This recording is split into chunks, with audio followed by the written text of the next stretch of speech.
at this time, good and evil need to be divided. So it may appear to be judgment. In the end, God can work more directly on earth and not. So it's bringing a lot of sickness. The spirit world is bringing a lot of sickness, but there is a way also to find healing.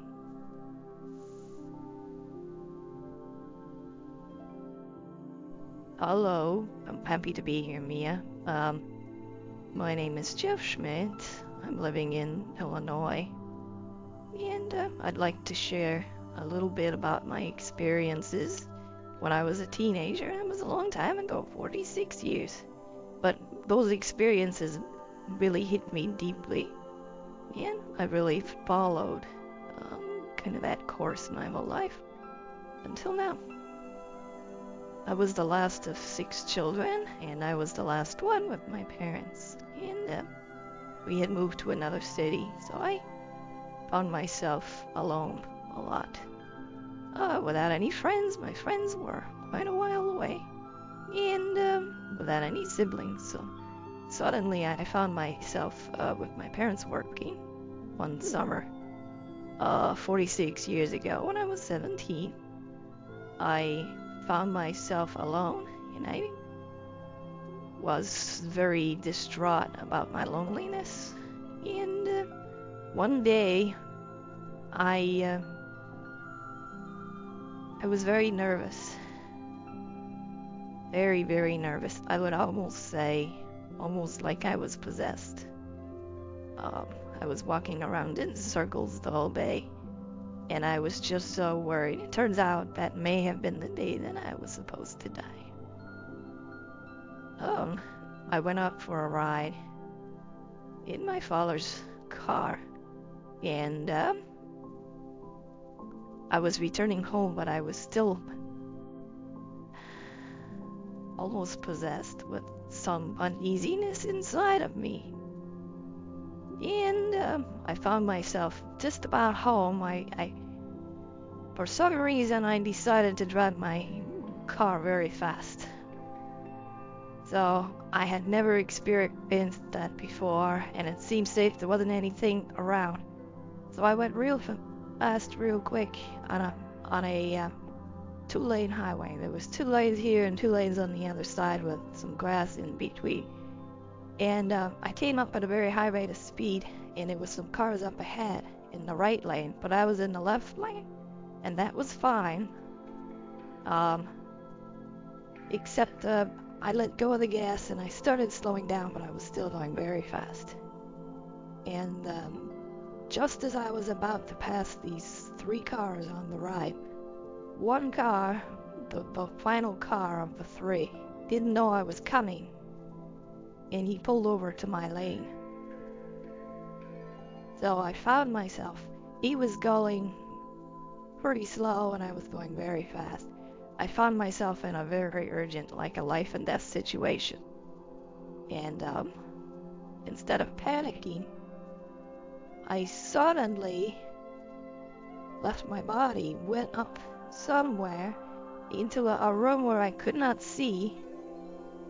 It felt like a room, and it felt like it was a round table of my ancestors or advisors,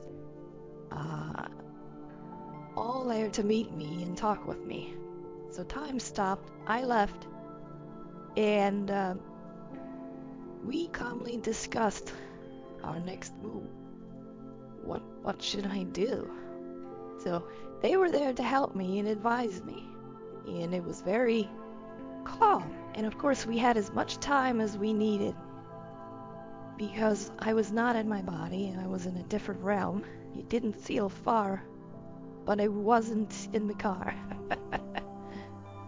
So I had talked to a few of them, and I emphasized to them that my biggest concern was not myself, but I didn't want to hurt this person who pulled in front of me.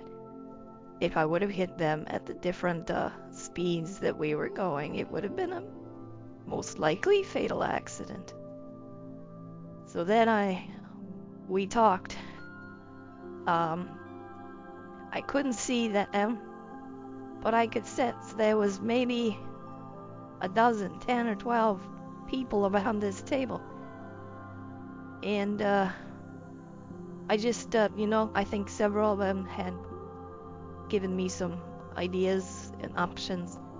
And we talked about if I were to cut to the left, there was grass there. Maybe I could have been okay, but there was oncoming traffic in the other 2 lanes, and there was only some grass in between. And I felt like at that rate of speed, it had rained earlier too, so the grass was wet. I may lose control and have a head-on collision over to the left. And going straight, I felt like it's maybe fatal, either for me or for this other driver, or possibly both, because back then people didn't really use seat belts so much, and there weren't any airbags. So the cars were big, but they weren't necessarily safe. So we came up, we talked several, I guess you could say, minutes, and I decided that the most important thing was not myself, but to try to save these other people, because I wanted to take full responsibility for this mistake of going too fast. It was really my fault, and I didn't really care, as long as I didn't hurt anybody. So we came up with a plan that as soon as I went back into my body, I would cut the car to the right and off the road as soon as possible, even though there was not a big distance between the other car and mine. But that, and there was a little hill, and then there was a big grassy field. So that meant really quickly getting off. And so I think everybody agreed, and I agreed that's what I want to do. So when I was ready, I said the words, "I'm ready." And as soon as I got back into my body, boom, my hands were over here on the left, and I just pulled the car to the right as quickly as I could, and I somehow didn't lose control, but I didn't hit anybody, and I went off the road to the right, which had sort of a valley like this. So the car went airborne and went sideways, and I was flying for just a bit. And I felt almost like, first of all, I didn't feel any fear. I wasn't afraid. Very strange. Normally, when you're in that situation, you kind of panic, I didn't feel fear. I just felt, I guess I felt embraced and loved. But I was sideways when I landed on the grass, and I felt like I was almost landing an airplane. And I landed, and I slid across this field on the wet grass sideways, and kind of back and forth, finally stopping. Luckily the grass was wet, or I could have been flipping over, over and over this way, and then I obviously would not have made it. But finally the car had stopped. I looked down at the road, and those cars had stopped, and they were watching me. I started the car again, and I didn't know what to do. And it was dark, and it was a field. There wasn't any lights, so I put it in gear, and I drove home. And I looked at the car, and the frame was bent, but there wasn't any real damage to it other than kind of some crump. When the frame is bent, it doesn't drive so good, but I talked to my parents, and they looked at it in the morning and stuff, and that was it. But definitely felt like I was supposed to die, and somehow my ancestors intervened, and we made a plan and avoided it. Because I think, had I not left my body, there's no way I think I would have had the wherewithal or the mind to be able to pull off like I did. You needed to have a plan, I think, and I had time for a plan, and normally you just kind of turn and then you kind of go sideways and hit the other cars or something. Somehow I made it. So that was just a kind of an unbelievable situation. The thing was, though, after that, my whole life kind of became experiences like that. So, at 17, I started to have those kind of spiritual experiences often, especially that summertime, that whole summer. I found a place like a nature center, like a big park where I would go, and I was sort of distraught and so lonely, and I started to pray, and when I prayed, I was kind of shocked because I felt like, well, God was answering me, and God was saying, God was lonely too. And I was more shocked because I came from a Lutheran background and a Christian background, and we pretty much think of God as sitting up on a throne, watching over, all powerful.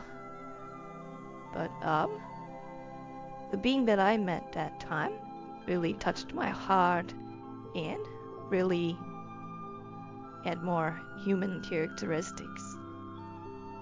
We think of God in the Almighty, but the reality is God is with people, and we are made in His image, so what we feel, He feels. And sometimes we don't think like that. We think God is allowing suffering and evil to take over this world.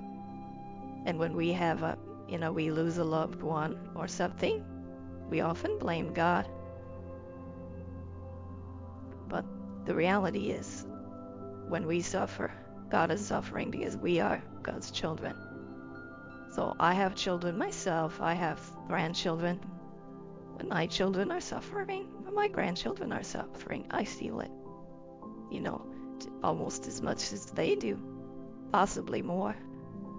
And if you multiply that by 8 billion times, God is a suffering God. So I was shocked, first of all, that I started to pray, and I got an answer. And I was shocked because I felt God clearly told me that He was lonely as well, and that kind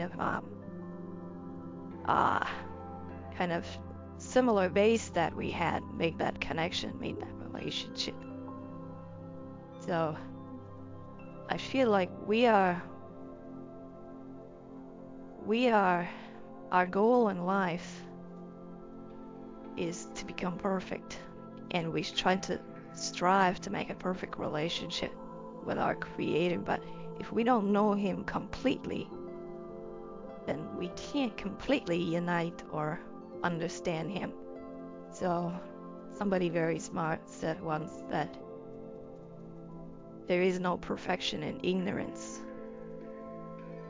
Means if we can truly understand who our Creator is completely, we can have a much closer relationship to each other, through our hearts and our emotions, and of course will and all those other things as well.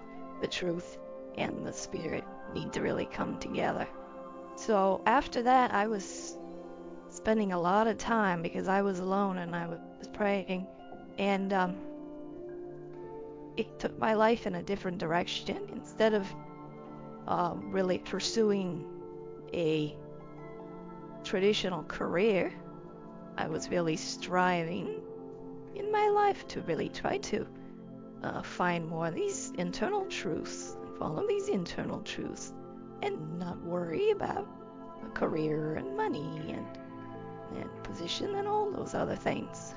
So that's pretty much what I did with my life the last 45 years.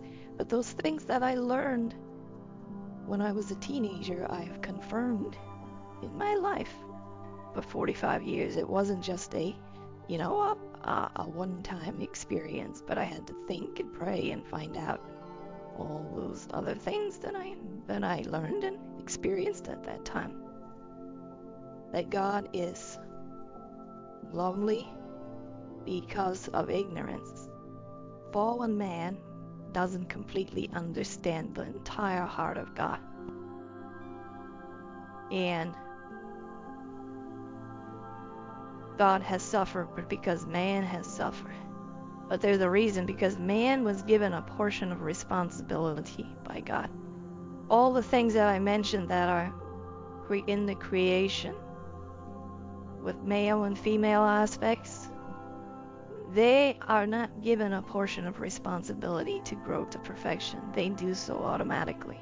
The flower grows up automatically into this beautiful flower. Animals grow and they perfect their bodies automatically. But mankind, as God's sons and daughters, are in a different position, because we have a spirit, whereas those other parts of the creation do not. We are like the center, the mediator between the spiritual world and the physical world. Even so much so that God can relate to his creation through mankind. So that's why Adam, he named the animals when he was together alone with God. So we have this position unique in the universe, but we have also been given a portion of responsibility, something like 5%. God's will to be accomplished, God accomplishes 95%, but we have just a 5 or a few percentage. But we need to fulfill it, and we have not been able to do so until today. Even though Jesus was perfect, the ideal was, in Genesis 1:27 and 1:28, become perfect and then multiply and need to have children, and then you can have dominion as God's representative over all the creation.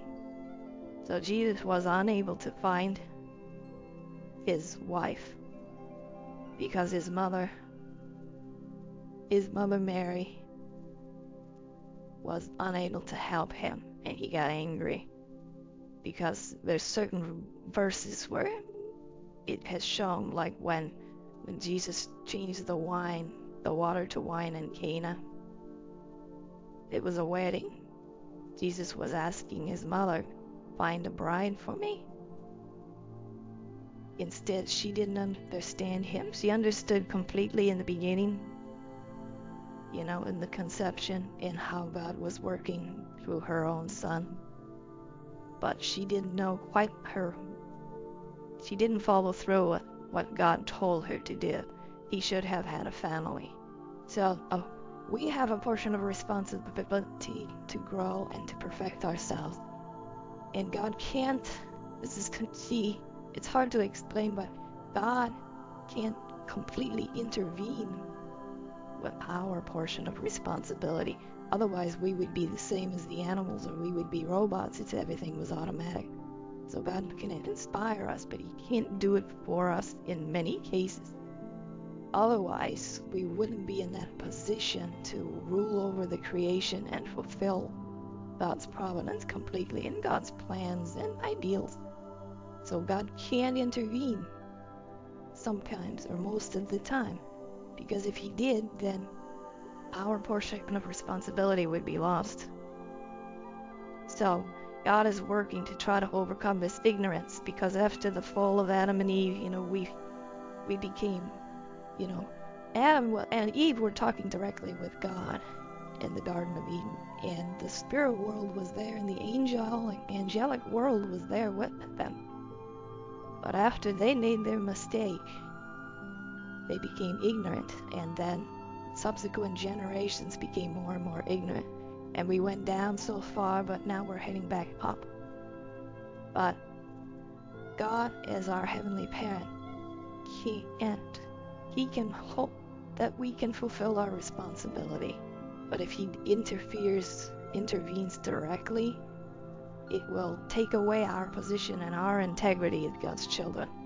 So that's why when we fail, God feels like he failed, and he can feel the pain and the suffering of mankind, suffering in ignorance, which is really quite shocking I mean, even to me, 45, 46 years later, it's still shocking to me. But it makes sense if we understand God is bringing all this knowledge down to us now, and that's why we are living in the last days. Yes, if you look externally, it looks very bleak right now. We've got a war going on in Europe, and a conflict and a war in the Middle East. We've got the worldwide fight of communism versus democracy. Kind of a good versus evil fight. But I can say with full confidence that God is working behind the scenes, that great things are happening each day, each year, every year. We get closer and closer to God's ideal, but it's not everybody, and it's not seen by everybody. It's not simple that I can share it, but I'd like to say that about 100 years ago, Jesus had asked certain central figures coming out of Asia, in fact, South Korea, in Reverend Moon to take over his mission, left unfulfilled. Not that Jesus failed, but the completion, the perfection of the family was yet unfulfilled. So we still stand unable to really stand as God's true sons and daughters, because we still have that original sin and that fallen nature inside of us. But 100 years ago, almost, Jesus picked someone to succeed in him, to succeed in his mission. And then that person, I'll say Father Moon, also found Mother Moon as God's only begotten daughter. And so they have worked God's providence from 2,000 years ago up until today in completing things. But it's kind of behind the scenes and not many people know. But amazing miracles are happening. And I can in fact say that as much suffering as Heavenly Parent, our Creator, has experienced, now is the time when we can become aware of what's happening and aware to be able to perfect our nature and perfect our character and perfect our relationship with God, so much so that through a marriage blessing we can change our lineage and remove that original fallen nature and that original sin. And then today our children can be born without that curse, that long curse of original sin. So we may be unaware of it, but God is working. And Mother Moon, as the only begotten daughter, is fulfilling all these things. Father Moon passed away 22 years ago, but Mother Moon is carrying on, and in the tradition of what Jesus asked Father Moon to do. So God is working behind the scenes, and it's a very, very hopeful situation, even though externally things look very dark and bleak with nuclear war and all these other threats. But we live in a time where we can perfect ourselves in our relationship with God, have our original sin forgiven, and create the ideal family that God hoped for Adam and Eve to do so many thousands of years ago. So yes, God is working in amazing ways, but we all need to connect to it and understand it. It's not easy to understand. It's taken me 45 years, but it's real, and it's nothing but amazing and full of hope. When I first, as a teenager, and I had these experiences, this was the near-death experience was a one-time thing, but I've had similar experiences over and over, and I've had many spiritual experiences my whole life. And that's why I did not pursue a traditional career. I wanted to pursue internal truth and spiritual things only, but I was all alone, and I couldn't find complete perfection without finding other people similar-minded, like-minded people. I found that in the unification movement, in the Family Federation for World Peace, but in Father and Mother Moon, I have found so many other deep spiritual truths that I'd like to share. But for today, yes, what happened to me was, after I began this journey, I could meet people and I could know sort of their fortune, or I could always sense what was going to happen next. Not in every instance. I don't pretend to be some amazing person that can touch or look at a person and know, but quite often it happens to me where I know who somebody is or what's going to happen. So yes, next year, 2025, there's going to be a big event in April in Asia, where there is a temple that is being built that needs to stay forever, where God can come and dwell on earth and take dominion on earth. And what that means is the suffering creator, the suffering can be ending. And I know it blows people's mind, but I've gone through this a lot. The suffering God can be liberated and take full power over the earth from next year. So I see many great things happening for the future, but there may be other things that may look more like God taking judgment. But at this time, good and evil need to be divided. So it may appear to be judgment. In the end, God can work more directly on earth, and not just in a distant realm, which if you're on the right side is wonderful, but if you're on the unbeliever's side, it could also feel like also scary time or a judgment time. But either way, judgment, I feel, is God's love, because it really divides our good and evil and makes us good people. We can feel God's love through God's judgment sometimes, but it's only understanding that heart. Sometimes that's the Father's heart of being strict, because He doesn't want us to go the wrong way. So God is showing this time in history, the providence can come to an end, and God is showing us great hope. But we need to take it seriously, and we need to find out, and we need to fulfill our own responsibilities. So when I found out about God's suffering, I determined myself I was going to convert that suffering hard. So I've devoted my life to that.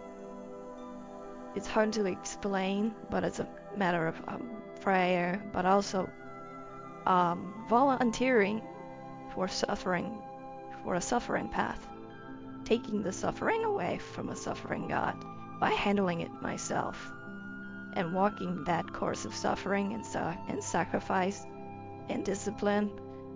I felt like I could even have a hand in comforting and liberating God at this time. So that'll be coming to an end, but now is the time when we can learn about it, and we can understand God more clearly, and that we can make a more close relationship. Otherwise, it's sort of more, in many religions, they believe in God, they may have great experiences, but it's still more or less a concept, not a full experience. So we need the full experience and the embrace and the love of God to become perfect ourselves and fulfill our responsibilities. So I see great things for the future, but it may show there may be externally, there may be other things happening. We want to avoid wars, of course. I'm sure it will have an impact. What will happen exactly, I can't say, other than there's a beautiful palace that is being built in South Korea. And in April, we will hold a ceremony where we will have Heavenly Parents settle on earth forever.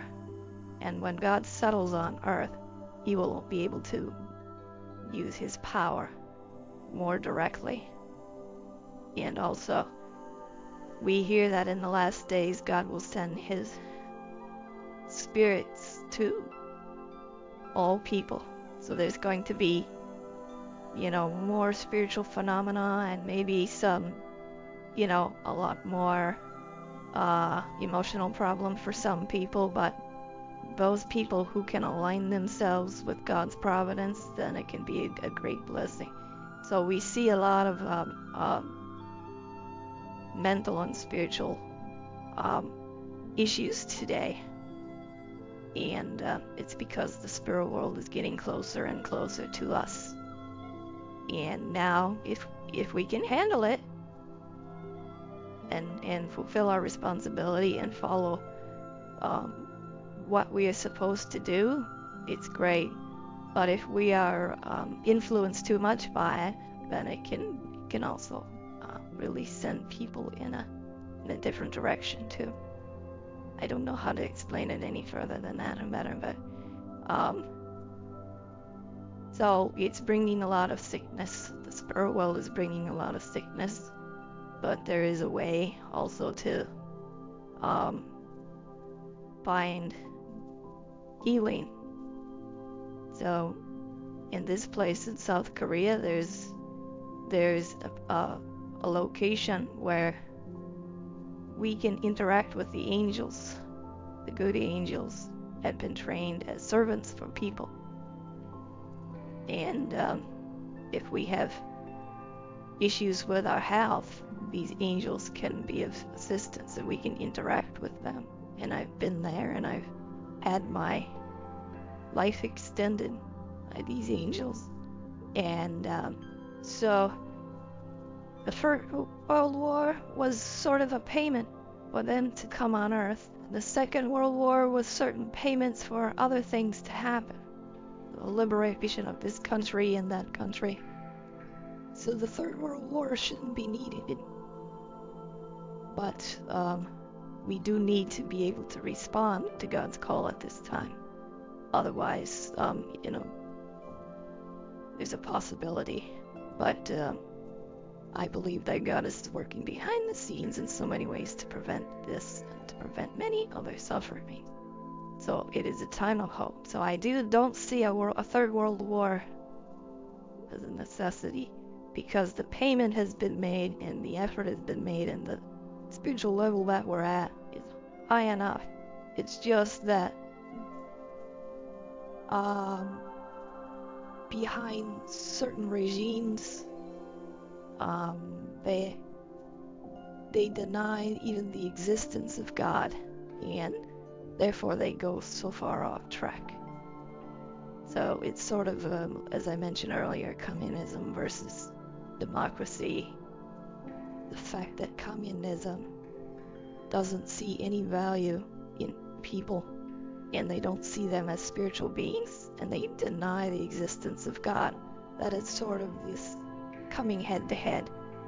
So, Third World War need not take place, but all these things have to come together. And I believe that God will not allow something like that.